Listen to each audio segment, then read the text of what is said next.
Good morning बच्चों, मैं रंजीत कुमार सिंह, सहायक शिक्षक, मध्य विद्यालय हमारी चुगो औरंगाबाद से। आई होप आप सभी घर पे होंगे, स्वस्थ होंगे, सुरक्षित होंगे, है ना बच्चों। तो आइए आज ऑनलाइन की कक्षा में हम आज आप लोगों के लिए गणित विषय में नंबर सिस्टम यानी संख्या पत्ती लेकर आया हूं, जो सभी के लिए उपयोगी होगा। बच्चों मैं बता दूं कि संख्या पत्ती गणित विषय का आधार माना जाता है। इसके बिना गणित विषय का कोई अस्तित्व ही नहीं है। इसलिए मैं आप सबों के बीच मैं संख्या पत्ती लेकर आया हूं, जो सभी के लिए उपयोगी होगा। तो आइए आज इन सारी बिंदुओं पर हम लोग अच्छे तरीका से चर्चा करते हैं, है ना। तो मेरा पहला संख्या पद्धति है, इसकी परिभाषा क्या होगा इसको हम लोग पहले जान ले, है ना।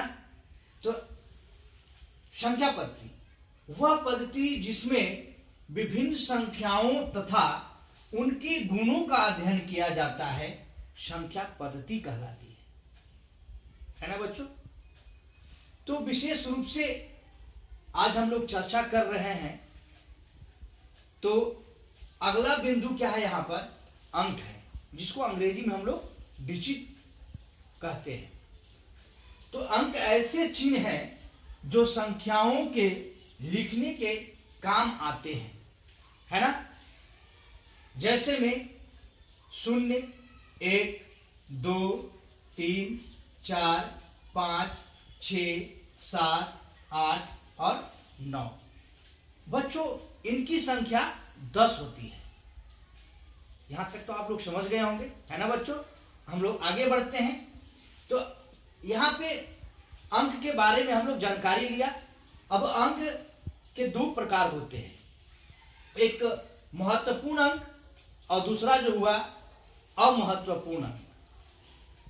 महत्वपूर्ण अंक में 1, 2, 3, 4, 5, 6, 7, 8 और 9 आएगा, ठीक है। अमहत्वपूर्ण अंक में 0 यानी कि 0 आएगा। बच्चों मैं बता दूं कि 0 अपने आप में एकदम कुछ नहीं है, इसका कोई अस्तित्व नहीं है अपने आप में। परंतु जब यह किसी अंक के दाईं तरफ बैठ जाता है तो उसका वैल्यू 10 गुना बढ़ा देता है।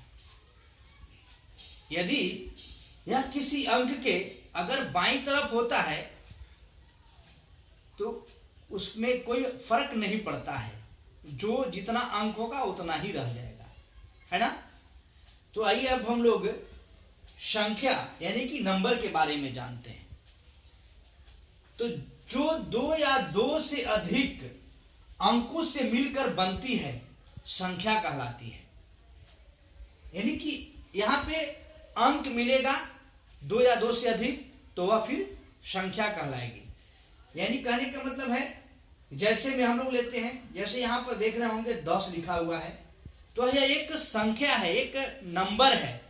यानी इसमें क्या हुआ है कि एक अंक यहां पर आया है और फिर ये 0 जो है यहां पर इसके दाएं तरफ बैठा हुआ है। यानी जब दोनों एक जगह हुआ तो वह संख्या बन गया, दोनों मिलकर के संख्या बन गया। इसी तरह से 150 यानी कि एक यहां एक अंक आया, फिर 5 अंक आया, फिर 0 आया, यानी आपस में मिला, वह संख्या बन गया। यहां पर दिखाई दे रहा होगा 9 आया है, अंक है ये, 8, 3, 1, ये 4 अंक आए यहां पर और आपस में मिलकर ये क्या बन गए, संख्या बन गए। तो इस तरह से हम लोग संख्या का समझ विकसित किया।